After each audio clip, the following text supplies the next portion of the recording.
Dave, so could you give us, I noticed, and we see this every time, so you went to Oxford University and then you moved to Spain and you began being a secondary teacher there. Can I ask you, what prompted you to become a secondary school teacher once you left Oxford? Well, I suppose, in fact, when I went to Spain as part of my university studies at Oxford, I was actually in a school. So I worked in a school for a year, like doing conversation classes in English. Right. And I immediately enjoyed that. Right. And then when I went back, I went straight to do teacher training. So yeah, it was actually because it was part of my language studies at Oxford. Yeah. Okay, right. So to do a placement and start teaching straight away. Yeah.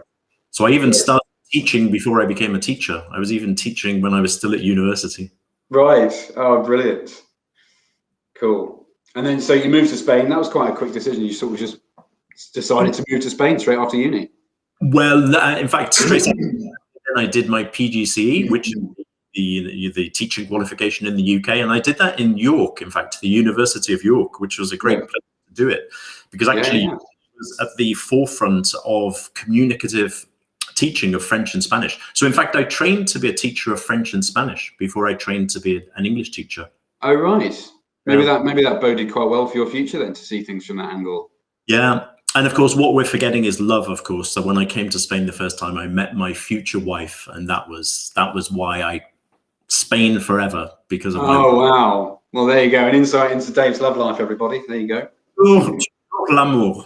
That's it. It's always a question of love. That's an extremely historical education you had, Oxford and then York. Wonderful. Yeah. Well, old towns. Yeah, Oxford was a beautiful place, of course. Yeah. Yeah. And I'm sure, as a lot of you know, at some point after that, well, not at some point, in 1994, Dave began writing for Macmillan. And he wrote Gateway First Edition, then he wrote Gateway Second Edition. And now, Dave, do you want to do the honors? Yes, so actually today I'm very excited because I can actually give you the title of my new series. And so my new series is called Gateway to the World. And of course, this is a great moment to say that because I'm speaking to the world right now. I've seen people from everywhere. So my new course, Gateway to the World, and you'll see a few examples from Gateway to the World today. So I hope you like it. Brilliant. Thanks, Dave. We'll be telling you, I mean, you'll see, as Dave said, you'll see some more examples of Gateway to the World during his session. We'll be telling you more about the course as a whole after Dave's finished his session. So do stick around for that. And also a new teacher development course that Dave has designed, which we're going to be telling you about a little bit later on. I think that's it from me, Dave. I'm gonna hand over to you if you don't mind. Excellent. Yeah, that's great. Take it easy, everyone. Bye-bye.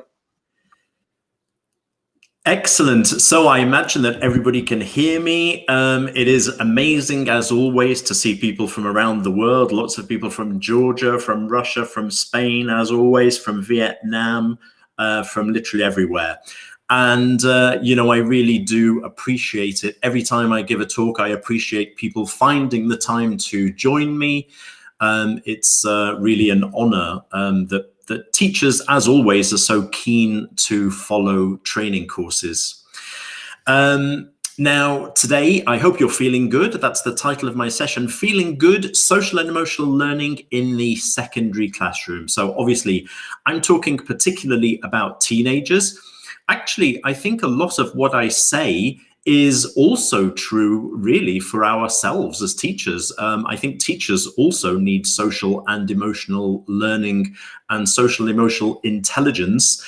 I'm going to be talking for about 50 minutes. And after that, I would be happy to answer any questions you have. I will try to read your comments in the chat box if I can, if you have questions. If not, please repeat your question at the end of the session. And always, if you have ever been to any of my webinars before, you'll probably know that I love asking you questions. And please just type in your answers into the chat box all the time. By the way, always nice to see so many friends and so many familiar names here. I've seen Isabel, I've seen Renata, who I've been in touch with recently, and yeah, Andrea from from Slovakia, right? Lovely to see you all. Okay, now we're going to start with the bad news. Okay, we're going to start with thinking about some negative things, okay? And afterwards, we're going to go all positive. But let's start with the bad news. I do believe that today, teenagers are facing probably more problems now than, for example, when I was a teenager many years ago. I imagine that most of you are teachers of teenagers, and I imagine that all of you have been teenagers at some moment in your lives. Can you type in the chat box any problems that you think are typical problems that today's teenagers face? Would you like to share any ideas? Bullying, Verena has said, very much. Boredom, digital bullying, cyberbullying, right? Anxiety, hormones, so that's always, yeah. Love problems, contacting friends, I think somebody said. Overload of homework, peer pressure. Actually, this is very sad that you're so good at discovering all of these problems, right? Not being understood, motivation, family pressure, parent issues, right? And, you know, there are, unfortunately, I think we would have to admit there are quite a few problems, aren't there? Here are some ideas that I had, which I think you've mentioned most of them: peer pressure, friends. I've put typical adolescent worrying. We've got bullying, cyberbullying, isolation. And, you know, by isolation, I do mean that at the moment, I'm sure in all of your countries, you're suffering some form of confinement to some degree. My students can't really go out much at the moment, which, you know, really is a big problem in 2021. And of course, this pandemic is difficult for everybody, but I think it's also particularly difficult when you're growing up. Now, you know, we've got things like modern problems like social media, which can, I read recently in the newspaper, the headline was that bad news spreads faster amongst teenagers than good news, which is really sad. Now, I don't want to sort of, you know, to be too depressed or depressing, but I think that the reason why we are interested probably in the topic of social and emotional learning today is because I think that nowadays, you know, there are a few more problems. And Lourdes has just sort of put her finger on the pulse of the question. The problem comes when people don't know how to handle their emotions. And that's exactly what we're going to look at in this session now. Now, let's get some good news. Can anybody identify this country? The flag is helping, I suppose. Denmark, that was good. Verena, you were very fast there. It's actually Denmark, okay? Now, Denmark, why am I going to talk about Denmark? Well, I'm going to talk about Denmark because it says that according to the United Nations World Happiness Report, Denmark is one of the happiest places on earth. Maybe we should all go to Denmark, okay? With that, it might seem obvious that the country has something to teach itself and the rest of the world. What would that something be? Can anybody suggest? What is it? What could Denmark teach the rest of the world? Any ideas? Any idea? Happiness? Happiness is a relative thing, that's true. How to be happy? Work-life balance, positive? Okay, well, nobody's actually said the word at the moment. The word is empathy. And Denmark is the first country in the world. Yes, Irem has just said, no, empathy. They are the first country in the world that has begun to teach empathy as part of the school curriculum. And they do indeed, for a while now, they have been teaching empathy and also understanding and sharing feelings. Okay, now that's quite a progressive thing to do. And basically what they're teaching is social and emotional learning. So what is social and emotional learning? Well, in a nutshell, okay, we could give a longer definition. Social and emotional learning is being able to understand and manage your emotions. And this can help you to express how you feel and what you want or need more effectively. So the first stage of social and emotional learning is understanding yourself and understanding your emotions. But that in turn can help you to understand and manage other people and their emotions. So if you can recognize your emotions, it can help you to recognize emotions in other people. And that can help you to interact with them more effectively. So we begin, if you like, with emotional intelligence, knowing yourself, and we develop that into understanding other people better and interacting with them more effectively. And this is really what we are going to be looking at, of how we can do that from the English language classroom teaching teenagers. By the way, you know that you will be getting the PDF with the slides from this session. Also, at the end of this session, I will be giving you a little reading list. If you want to discover more about social and emotional learning, I will give you some sources. This is one very useful source. This is CASEL, the Collaborative for Academic, Social and Emotional Learning. And they developed this framework, which I think is really useful. It's the one I think which is most widely used. By the way, there are many different organizations that organize these things in different ways. I don't think it's too important. I think this is one way, and I personally find it useful. And I have designed my talk around these 5 different areas that you can see there. So we're going to begin with self-awareness, then self-management, then we're going to look at social awareness, relationship skills, and finally, responsible decision-making.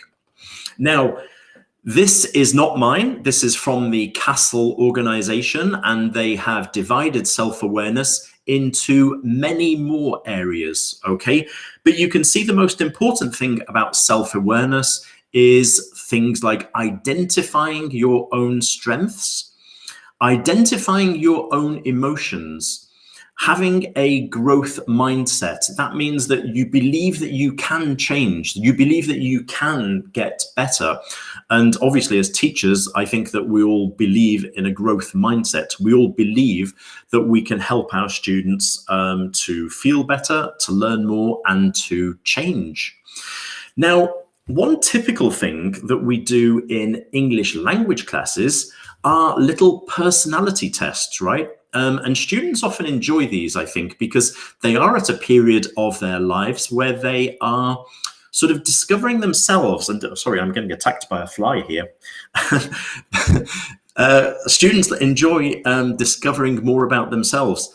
And when we do a personality test in the English language classroom, I always remind my students not to take it too seriously, okay? So it's interesting, but it's not too serious, but it's something that we can use to have a little bit of fun with and maybe to discover something about ourselves. Now, don't do this in the chat box, because this is private, okay? It's for you. But there are 5 little sentences, and very quickly on a piece of paper or anywhere you like, this is from Gateway to the World, okay? From my new series of Gateway, which is just about to appear in all good bookshops very soon. Have a look at those sentences, and each one, just decide very quickly, is your answer A or B? Okay, don't share it in the chat box, just write for yourself, A or B. Okay, so at the weekend, I would prefer to stay at home watching a series, or B, go to a party. This is B2 level, okay? This is just a mini test before they read a text. Okay, so I'm imagining that you're answering all of those questions, A and B. You don't have to share them in the chat box, but just make a note. You can make a mental note. And what I want you to do is decide, do you have more answers that are A or B? Okay, just do a quick calculation. More A's or more B's? And of course, people have got different answers, and people have, I don't even know which question you're answering at the moment. So it's all pretty anonymous. But yeah, more A or more B. Can anybody guess in the chat box, what area of personality do you think we are pinpointing? As somebody's actually, Elena, I think, has mentioned the word already. What area? Yeah, exactly. Okay, so this is looking particularly at the question of being introverted, more introverted, shall we say, or more extrovert. And as I said, this is not to take too seriously, but it's just an interesting question. Of course, actually, did you know that there is a word in English which is ambivert? Did you know? I didn't know that before, but it's an ambivert. So an ambivert is somebody who's like more or less in the middle, which I suspect is many of us are also ambiverts. Now, the reason that I am very interested in this question of introvert and extrovert is, has anybody heard of Susan Kane? She's written 2 excellent books. One of them is called Quiet, and the other is called Quiet Power. Quiet Power is particularly talking about young people, okay? And she makes a very good point, also in her excellent TED Talk, The Power of Introverts. She makes the point that society today always seems to value more the extroverts. It tends to value the people who make the most noise. It tends to value the loudest people.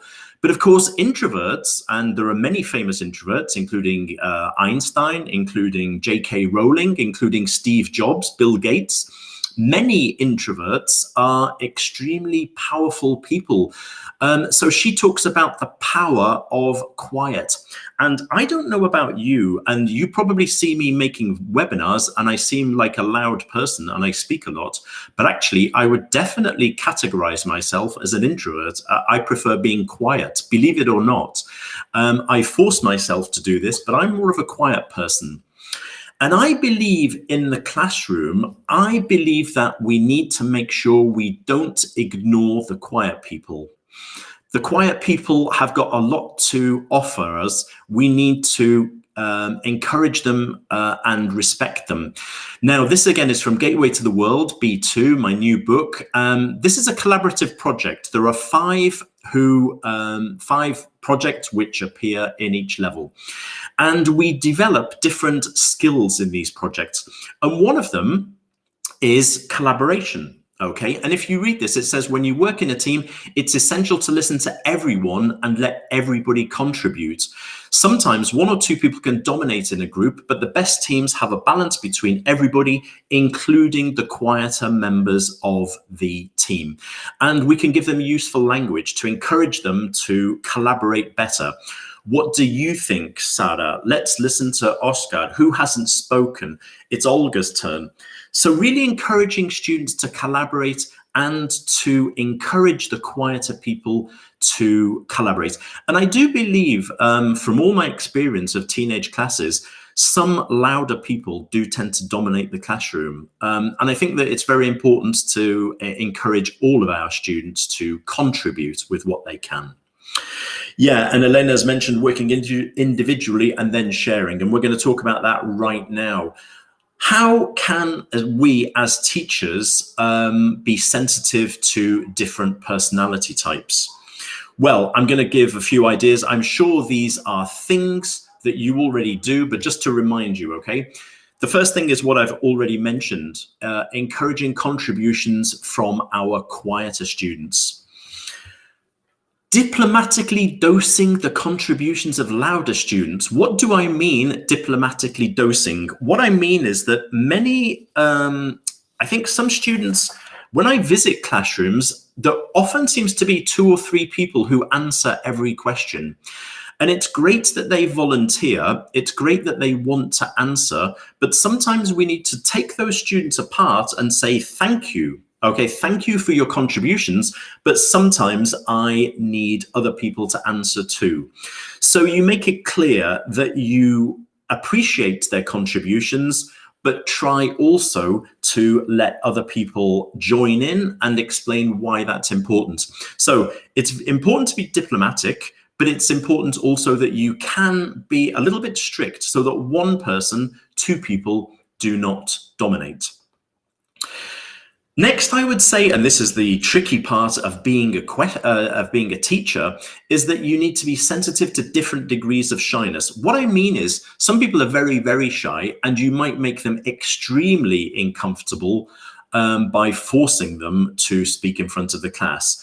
Sometimes a student is a little bit shy and all they need is a little bit of a push, a gentle push to contribute and to do things in front of the class. So the difficult thing of being a teacher is that we have 25 people in a class, but somehow we need to adapt our approach by guessing, by a little bit of psychology, right? I think teachers are also psychologists. We need to try and read the minds of some of our students to know how much we should and can push them. And of course, you know, this is easier said than done. I'm not pretending this is easy, but it's one of the skills I think as a teacher we have to try and learn, trying to adapt our approach according to each individual. And the bigger the class, the more difficult that is.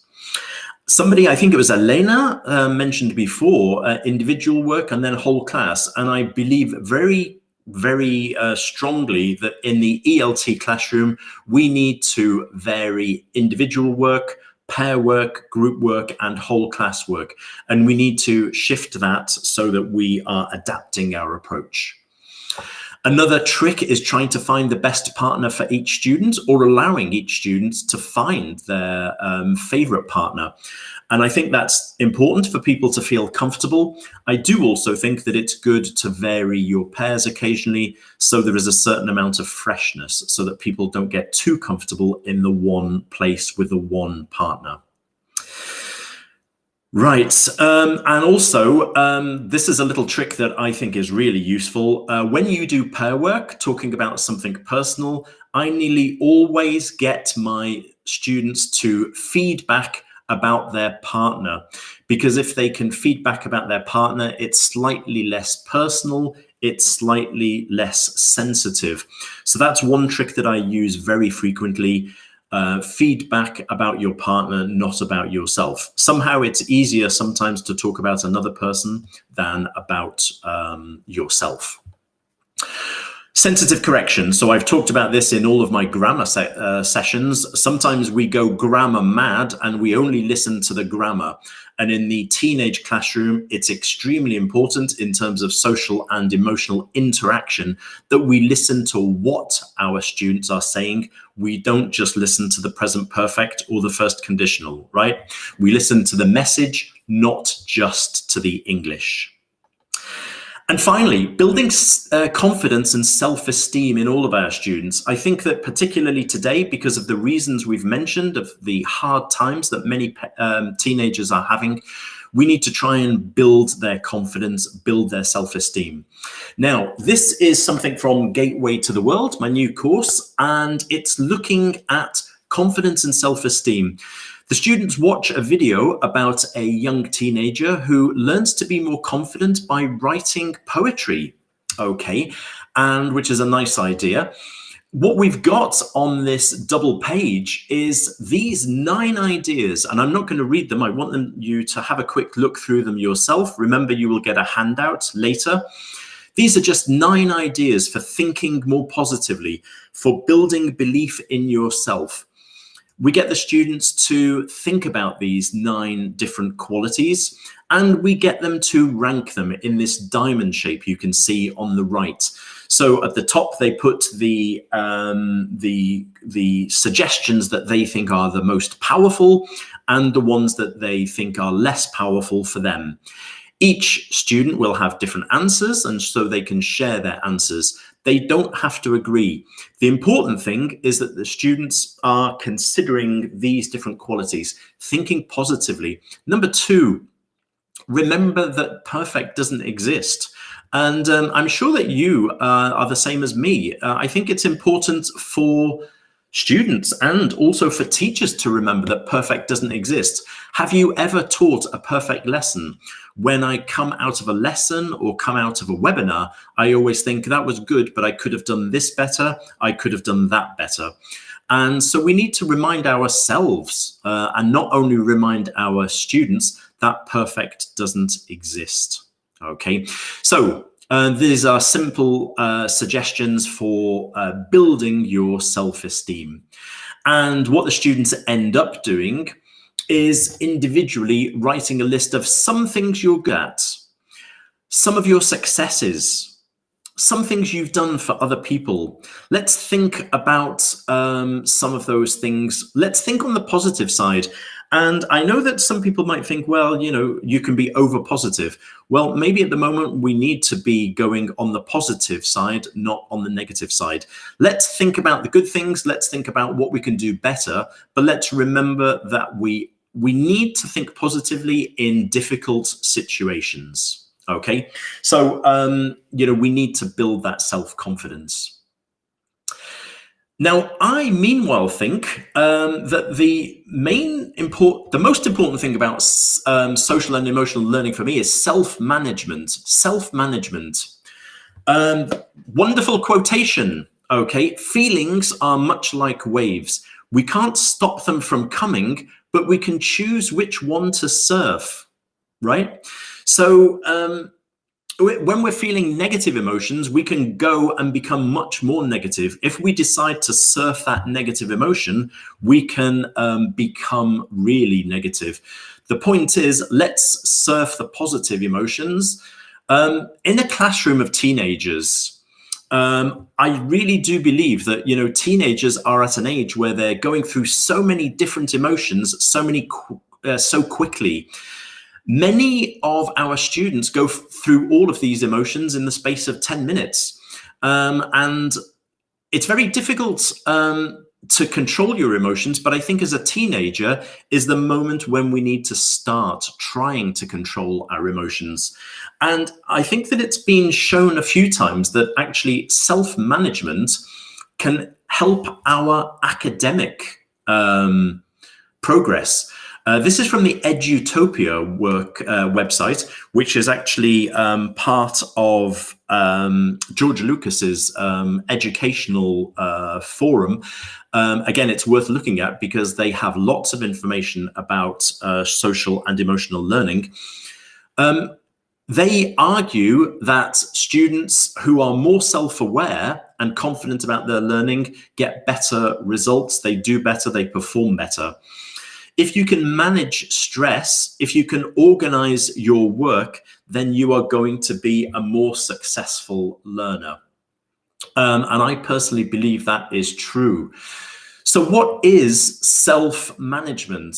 Self-management is the idea of controlling your emotions to some extent. It's impossible to control everything maybe, but to start controlling your emotions, self-discipline, self-motivation, using planning and organizational skills. And interestingly, the last one, identifying and using stress management to control how you feel. So I talked a little bit about this last week in my cafe session, and I will be repeating some of that. How do you manage your stress and anxiety? Yes, Zoya, exactly. Never give up. This is something that links back to the session that I did recently about thinking skills. And one of the problems that I think teenage students have is that they need to take very important study choices. When teenage students have to decide, are they going to study this subject or that subject? Are they going to study more arts or more sciences? And these decisions are important decisions that will affect the rest of their lives. So they are actually quite stressful decisions.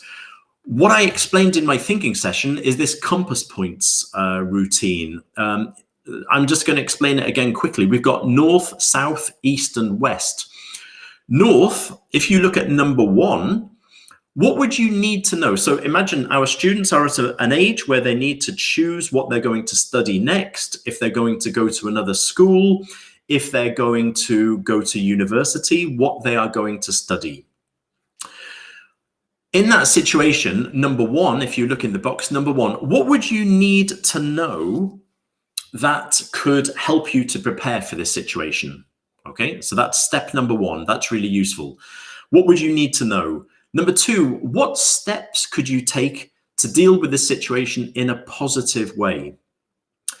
Step number 3, E, is for exciting. Okay, what could be exciting about being in this situation? What positives can you find in this situation? And W is for worries. What worries would you have?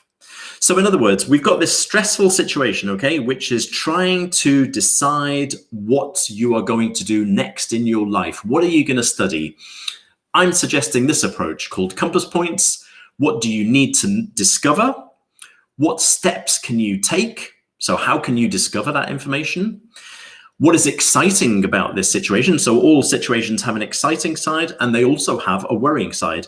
And remember that a problem shared is a problem halved. So even if we're thinking about the worries, if we discuss those worries, if we share these ideas, then we are going to halve our problems. So yes, as Dr. Sonali has said, it is a really nice framework. It's just a simple framework to deal with any stressful situation. In fact, not just this situation, but any stressful situation. So remember, this will be on your handout, on the PDF that you will receive, and it comes from Gateway to the World. We'll be mentioning more about Gateway to the World later. Now, this is really important. This is also from Gateway to the World. This exercise is getting advice from past students, and I would say that this is really useful. What you can do at the end of the school year is get your students to reflect how they felt at the beginning of the year, what worries they had, and how they dealt with those worries. And they can share that information. They can pass on that information to new students the next year, right? So it says, new kid at school, advice from past students. If you look at number 1, I was worried about make friends, but you just need, remember, lots of people are probably in the same position as you. Now, I think that you can see that we've got a verb and we need to put the verb in the gerund or the infinitive. Can you write the correct form of make there? I imagine you can. That is correct. It's making, okay? Because after a preposition, we need the gerund, right? So I was worried about making. What about the second one? You just need remember, to remember. Thank you. You were very quick. I think that was Stella again. I saw somebody. Excellent work. Right. Now, the point that I want to make is that we are doing 2 things at the same time. We're sending positive messages to our students about stressful situations. We're helping our students to deal with this new stressful situation. And we are also doing some really useful English grammar. And if you use Gateway, you'll know that I particularly like activities that do 2 things at the same time, killing 2 birds with 1 stone, as I usually say. So I think it's really useful. The content of our grammar exercise is actually also sending a really positive message. So grammar is not just grammar. Grammar can be used in a context where we're also reinforcing social and emotional learning, okay? So that's the point that I wanted to make, that we can incorporate, we can integrate social and emotional learning into English language teaching really easily. Yes, and Natalia has just said SEL underlines every field. That is very important, that it's not just a one-off, it's part of everything we do in every subject, right? Now, my next question, we're talking about stress, right? My next question is it better for students to avoid all stress or to learn live with it? What do we reckon? Yes, exactly, Amanda. Yeah. Live with it, right? I mean, it's a stupid question maybe, okay? But I think it's really important for us to realize, I think when we have children, we want to protect our children from stress and from hard situations, but it's impossible, right? Life always has difficult situations and stress. And being a teenager, it means that you're at an age where you're learning to live with it, to cope with it better. I did a session last year that some of you maybe came to, all about comfort zones, okay? And this diagram is sort of showing your comfort zone. It's showing the danger zone, and it's showing what we call the optimal performance zone. And there is the theory that to help our students to do well, they should be working in the optimal performance zone, which means not too relaxed. not too stress-free, okay? That sounds maybe wrong, but I think it's true, isn't it? If you think of your students, the student who is incredibly relaxed, who is incredibly chilled out, is maybe not the student who is performing as well as they can. And so the idea here is that we're pushing students a little bit, and this is the skill of a teacher, I think, is pushing the students a little bit and not too much. In fact, I saw this very recent article from the newspaper. Failing 15% of the time is the best way to learn, say scientists, okay, after research. And so the idea here is it says like it's the Goldilocks zone where it's not too easy. Now, I think obviously it's not too easy and it's not too difficult. And I think if we think of the English language classroom, we can tell often, can't we? When an activity is too difficult, we clearly see the stress and we clearly see that students are not performing. But when an activity is too easy, we can also see that students are not really learning. And I always feel this in a secondary classroom, when things are too easy, you know, I don't think you get much good work. So we need to be aiming high. And yeah, as Isabel, hello, Isabel. Isabel says, yeah, it's the right amount of stress. Difficult to calculate, but we need to try and give. Exactly. Hela said, we always need some challenge. And I think we agree, right, as teachers. Too easy is not good. Too difficult is not good either. The problem is then when it is too easy, and somebody has mentioned this, how do we make sure our students don't get depressed? How do we make sure our students suffer? Now, this is part of the session that I gave last week that I know many of you have seen. I was talking about resilience, tenacity, and grit. And I mentioned some ways that we can encourage resilience in the classroom. The first was encouraging a positive response to correction. So, you know, criticism and correction, we don't usually like it, do we, as human beings? I've got this quotation. This is a beautiful quotation. This is Franklin P. Jones. This makes me laugh, okay? Honest criticism is hard to take, particularly from a relative, a friend, or a stranger. In other words, I think basically Franklin P. Jones is saying that honest criticism is always hard to take, right? And as human beings, we are human beings. I don't particularly like honest criticism to begin with. We have to get used to it, right? And when we're learning a language, it's normal that we make mistakes.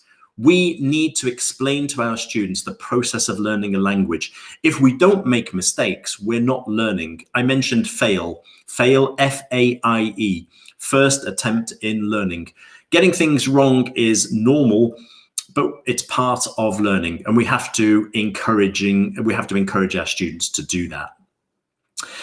We need to keep our students focused on realistic long-term goals. I mentioned last week, I saw a book recently, Learn English in 7 Days.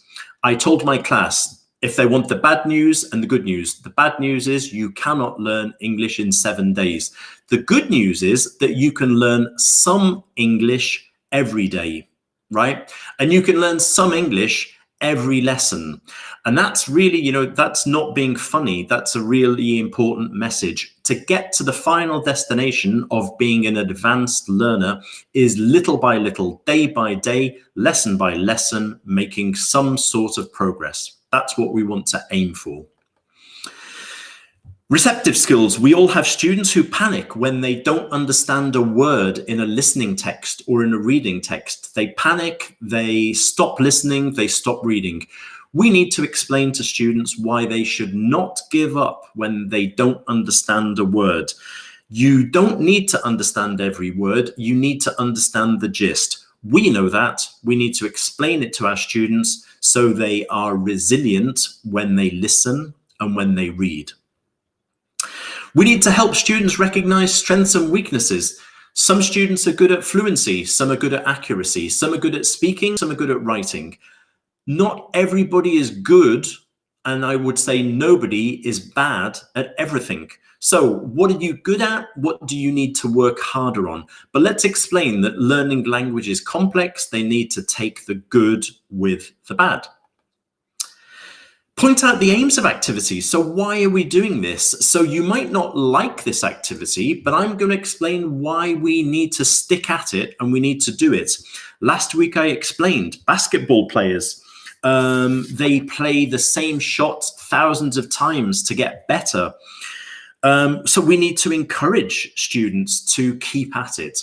And, even if it's not fun, they should do it again. Grammar exercises might not be fun, but we know they are useful. Let's explain why. And let's point out role models of tenacity in different walks of life. These are two amazing people from Gateway to the World, okay? One is Maureen Beck. She was born without one hand, without one arm, and she has climbed some of the most amazing mountains in the world. Shaquem Griffin is a famous American football player. He only can play with one hand. One hand was amputated when he was just 4, and he is a top American football player. Let's stress these different role models of tenacity to our students. And I shared these quotations, which I think are inspirational. And I think just the first one, the others are important, but the first one, hard work beats talent when talent doesn't work hard. Tim Notke apparently was a basketball coach, and this quotation is a great quotation, right? And we all know in the classroom, we have some very talented students who don't work very hard. And we've got some less talented students maybe who are working really hard and getting better results. Ideally, we want a combination of both. Okay. I do think that self-management, that section was longer because I think it's maybe the key to the whole question of teenagers learning better in the classroom. Mariam, I'll try and answer your question at the end of the session, okay? So remind me of your question. I'll carry on at the moment.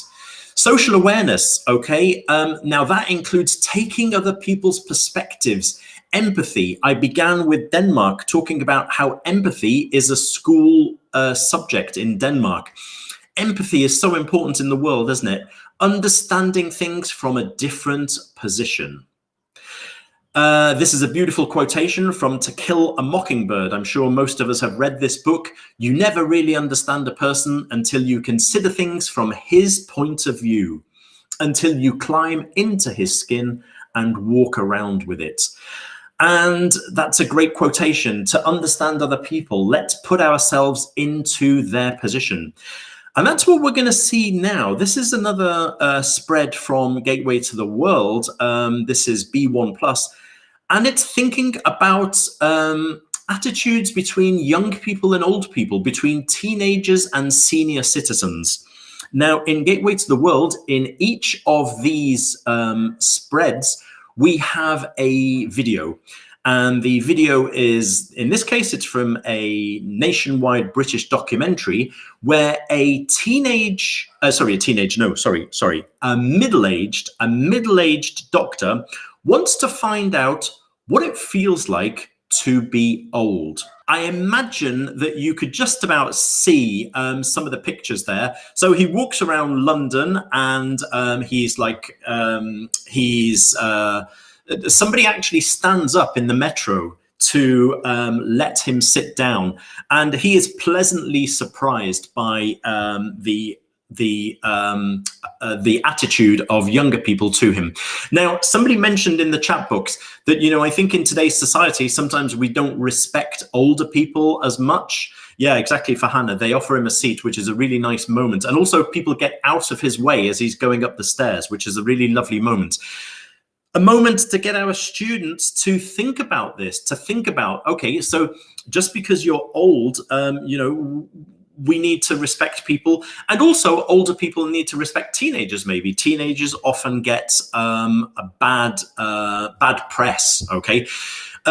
Now in Gateway, we're really trying to encourage students to be great learners and also to think about others. We've got Unit 1, open-minded and positive. Unit 8, showing empathy and kindness. And I think that these things are simple reminders to students nowadays that these things are important. And as we always say, generally, I think we would agree that if you respect others, then others will respect you. And I think this is part of being a teenager and growing up. Now, also in Gateway to the World, in this new course of mine, we do a lot of culture exchanges where we look at a feature of life in an English-speaking country. In this case, we're talking about school food in Australia. And then we compare it with school food in our country. But what we try to teach the students is to have respect, intercultural awareness, so that the students think about, okay, things are different. Why possibly are they different? Why possibly are they similar? What makes teenagers similar around the world, or what makes them different? So in other words, not seeing other cultures as strange, but seeing other cultures as something to investigate and to be open-minded about. Now, the next thing that I want to look at is relationship skills. So again, this is important in the English language classroom because we've got things like the last 2 points there. Practicing teamwork, that's something that we do very frequently, right, in the English language classroom. Collaborative problem solving, that's something that we've seen in my collaborative projects. Communicating effectively. Now, I'm sure that some of you have seen this before. This is from Gateway 2nd edition, B2+. And this is a life skill, a really important life skill, how to express yourself, right? This is B2+. How do you communicate effectively? And as English language teachers, that's what we want to teach, right? Effective communication. You can just about read those 4 tips. Think before you speak. Now, again, that's easier said than done, right? We generally speak and think afterwards. But let's encourage our teenagers to think. What are you going to say? How are you going to say it? Yeah.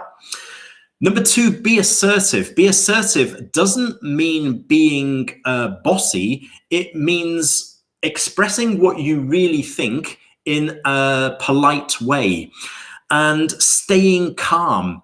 And, you know, the tip here is when you suddenly get angry, breathe and wait for a second. How many times in the English language classroom, in your classroom with teenage students, does somebody start getting angry and saying things that they shouldn't say?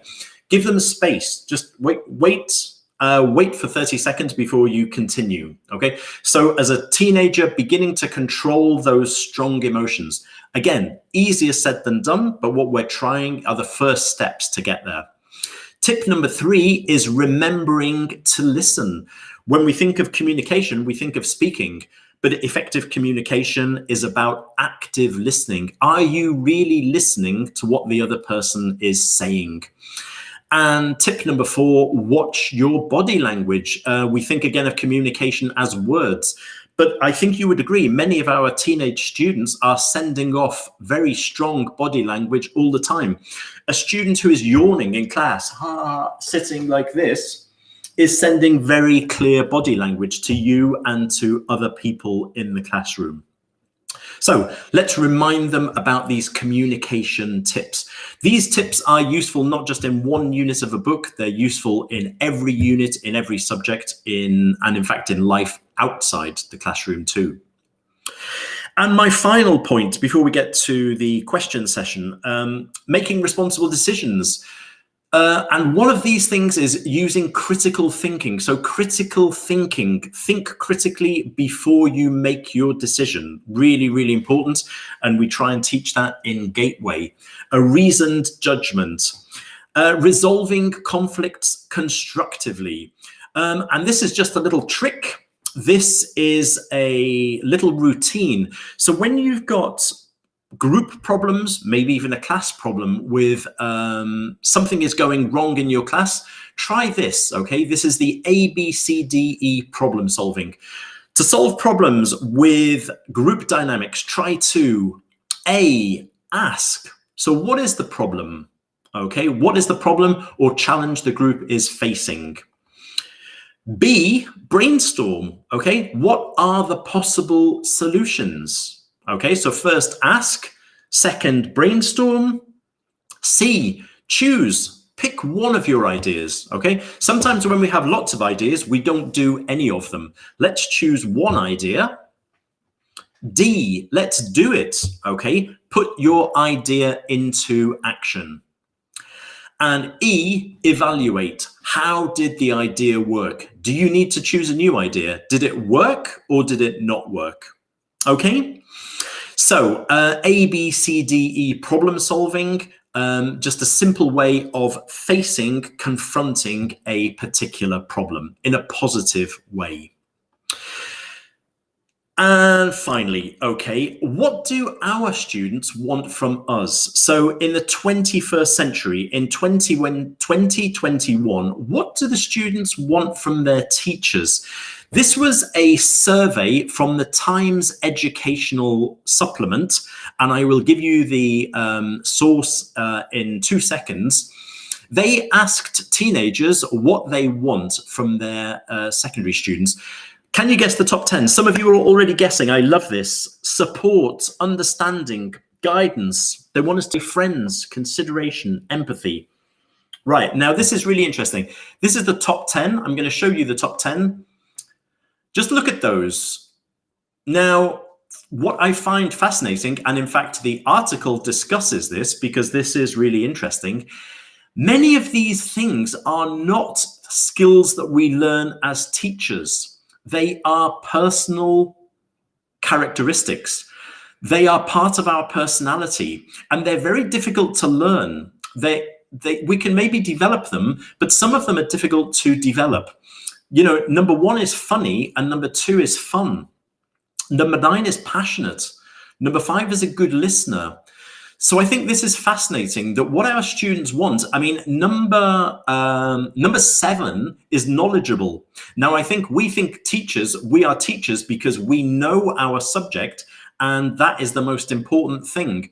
And maybe it is, but students see knowledgeable as number 7. And before that, we've got funny, fair, understanding, helpful.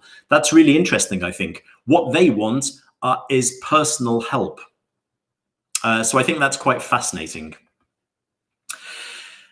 Lastly, social and emotional learning. Somebody mentioned this before. It's not about a 20-minute activity. It's not just one lesson in the year. It's not one page, or it's not one activity in a book. It's part of everything that we're doing. You can't be an English teacher 1 minute and then suddenly become a social and emotional teacher 2 seconds later. We do it all.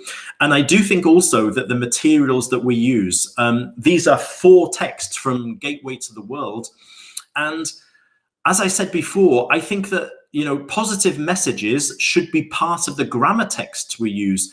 They should be part of the vocabulary texts we use. We should be stressing positivity as much as we can. So lots of different texts addressing questions of parental problems, social media making us unhappy. One final thing, happiness is a pencil. Can you see that last text? This is a very strange experiment.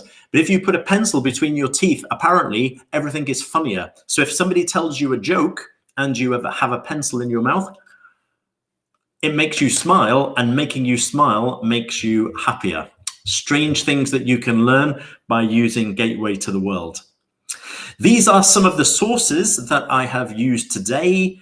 The Castle.org, we've got Edutopia, we've got the TED Talk by Susan Kane, we've got that article about Denmark and how they teach empathy, and we've got the 25 traits that make a perfect teacher. That's a really interesting discussion there about whether students are right to want us to be funny or not. Remember that you will get a PDF, so you can take all of those links as soon as you get your PDF. Some of you have been asking a little bit, well, sorry about this. This is my favorite quotation, okay? I love this quotation. Follow your heart, which is good advice. Follow your heart, but take your brain with you. That's a pretty good quote, right? I think both things, head and heart, is the best way for us and for our students. Gateway to the World, I've been talking about that a little bit, and some of you have been asking for more information. You can check it out at macmillanenglish.com. Will tell you a little bit more about that. Also remember that you can always stay in touch with me, and many of you already do. Macmillan Gateway Facebook page, and we can stay in contact there as always. If you do have any questions that I can't answer now, then I'll answer them on the Gateway Facebook page. Do we have, Will, any time for some questions? A few questions, right? Yes. Can you see me and hear me and everything, Dave? Yeah. Brilliant. Yes. Thank you very much. Absolutely fantastic. As always, Dave. Thank you. Really informative, really thought-provoking and thoughtful session. Thank you. So thanks very much on behalf of all of the teachers that are saying thank you very much as well. Yes, for putting it all together for them. Yeah, so we've got a couple of questions if you've got time, Dave. Sure. So some questions about Gateway to the World. Where can you get it? Would you like me to answer that? Where, as in how they can get it? Yes, you answer that one. Yes. So if you go to, I'll tell you what, let me try and get the link here. If you go here, that's the link. If you can catch it in amongst all the praises for Dave, if you can catch that link, I'll put it up again. But we'll show you the link in a second again. If you go to the bottom there, it says to contact your local representative. So if you go to the Gateway to the World website, there's a link there where it will have the details for you to contact your local team, and they'll be able to get it to you. So Dave, a few questions actually about what you were talking about. So how can you cope with disruptive students without exposing them in front of the class? Well, that's a really good question. And I usually say at the beginning of talks, remember that I am still in the classroom, so I know exactly what you're talking about. And I do know also that, you know, I think one or two people have mentioned this, that, you know, sort of like along the lines of it's easier said than done. And I would agree, you know, I mean, I'm giving you these ideas and I'm trying to sort of inspire people, but, you know, basically I'm also in the classroom, and I know that the classroom is not an ideal place. And, you know, if a teenage student is misbehaving in a way that is disruptive, you know, step number one is definitely making sure that that student cannot continue to do that, you know. So if you have to put them in their place, I prefer to do that individually, not in front of the rest of the class. So if possible, you know, take the student outside maybe for a second, explain clearly why you're not happy with that behavior, explain why that behavior is not acceptable, why it is counterproductive, explain why that student is one of a group, and that, you know, that the whole class needs to continue. So I suppose social and emotional learning is about, you know, being positive, being encouraging, but there are times, as that teacher is suggesting, I think, there are times when actually, you know, you have to put a student very clearly knowing what is acceptable and what isn't. So in the real world, you know, we need to address that. What you might do afterwards, though, of course, is, you know, make a mental note saying, okay, this student is trying to disrupt. Why are they trying to do it? Maybe we can then try to get to the root.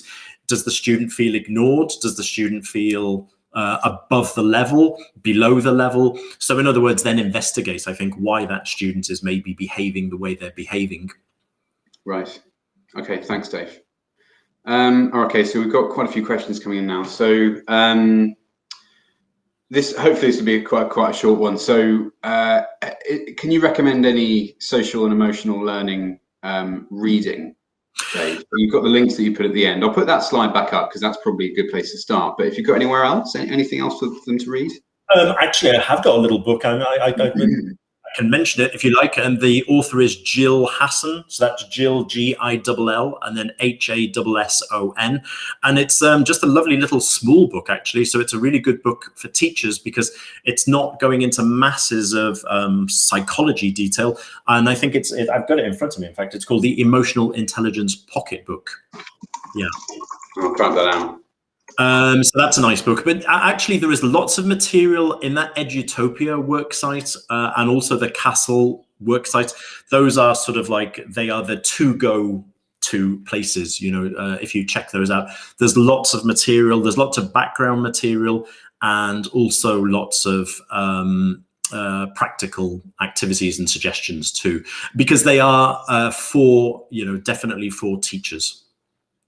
Okay, thanks a lot, Dave. There was another really interesting question here. I think it's more of a suggestion, and what do you think? For me, the way I read it, it was following the video that you showed of the man that was dressed elderly. And they've asked, how would you deal with the feelings, or suggested, could you deal with the feelings that are shared between teenagers and the elderly? For example, not being considered important by society, or not perceiving themselves as important to society. Yeah. So you were saying that that's like a suggestion, right, for sort of discussing? It sounds like a suggestion for me to deal with that video. Yeah, there's actually, I've been talking recently about thinking routines, and there are two really nice thinking routines as well that are excellent for this type of situation where you've got different people coming from different angles. One of them is called the Circle of Viewpoints, where you take a video and you get people to then take on the role of the person in the video and seeing things from their position, and then having dialogue, having a conversation between them. So that's really nice. It's sometimes forcing somebody to take the role of a different person, as we saw with that quotation from To Kill a Mockingbird, where you actually get in somebody's skin, as it were, and see the world from their point of view. Somebody had a nice quotation as well that I saw that I can't remember now, which was about walking in somebody's footsteps. I can't remember now, but there was a nice quotation, seeing things through somebody else's eyes. It was something that judge somebody until you've been in their position, which is, an important way of seeing it. Okay, great. Well, Astra has actually just put the question in. She asked this earlier. Asked it earlier, saying, many thanks for this great session. How can we integrate criticality, creative and reflective thinking tasks in mixed ability classes? Right. Well, I suppose, Azra, maybe there you're talking, I think one thing to bear in mind is, if you've got pretty strong mixed ability where some of them, if the question is some of them are not going to be able to, to discuss, for example, in as much detail in English, I actually do believe that some of these are such important questions that maybe occasionally get them to allow them to discuss it maybe in their own language. If that's the problem. Problem is that you feel as if some students wouldn't be able to discuss it in sufficient detail, in sufficient depth, then I don't think it's a bad idea to get them to offer what they want to say in their own language. So if that's the main question, obviously, students will always respond to things in different ways, and according to their level of English is another matter. Even at the end of the lesson, sort of discussing some of these questions in more detail, possibly in the student's own language, could be really useful and productive. Some of these topics are very personal, so allowing them to discuss, if they feel frustrated expressing those emotions in English, then maybe let them do it from time to time in their own language. Okay, cheers, Dave. Okay, so time for one more, I think. Another really good question. So how can you make sure that students get the hidden messages in language activity relating to SEL? So if they're reading a story, if they're reading a text, or listening to a text, I suppose, how can you ensure that they're actually getting the hidden meaning that's in there relating to SEL? Right. Well, whether it's SEL or whether it's just critical thinking, if anybody uses Gateway, which somebody's asking me what I use, so I use Gateway myself, you'll know that I've always felt strongly from the very first edition. Sometimes we do comprehension and we ask true, false, and we ask comprehension questions, and they can answer them, but they've lost sight of the overall message in the text. And that's why in Gateway we've always done what about you? So what do you think about the ideas in the text? Or asking them a critical thinking, so do you, in the text it says that older people are important to society. Do you agree? Why? Justify your opinion. So I believe very strongly that whatever book you're using, at the end of the text, don't just do comprehension exercises. Don't just find out, if the students understand that he was wearing a hat and not a coat. Ask also the question about, well, okay, what was the text really about? How do you feel about the message in the text? And obviously for that, your texts need to be interesting texts, I think, as well. So, interesting texts, thought-provoking texts, texts that talk about some of these issues, and that could get students to give a personal reflection. Right. Cheers, Dave. One last thing I noticed a question, I think it was from somebody maybe called Deepika, who actually mentioned a really interesting question, which was, should families and headmasters and schools as a whole know about social and emotional learning? And of course, if you look at that Castle framework, in fact, it includes everything. So like I said before, social and emotional learning should be about a school ethos. Not just one teacher, and it should also be, even, you know, where possible, including parents in any sort of you know, some of these questions too. Yeah, great. Well, thank you very much, Dave. There is actually another question which is going to lead on, because I want to tell people, I've got to tell people, I really have to tell people more about your new course. So I'm going to put this slide up now, but a quick question before I introduce it to them, Dave. Could you highlight any sort of the main differences between the second edition and this new edition? Yeah, I mean, basically everything is new there. So the thing that people have always liked, like the format of the units, is pretty similar, and the whole philosophy is pretty similar.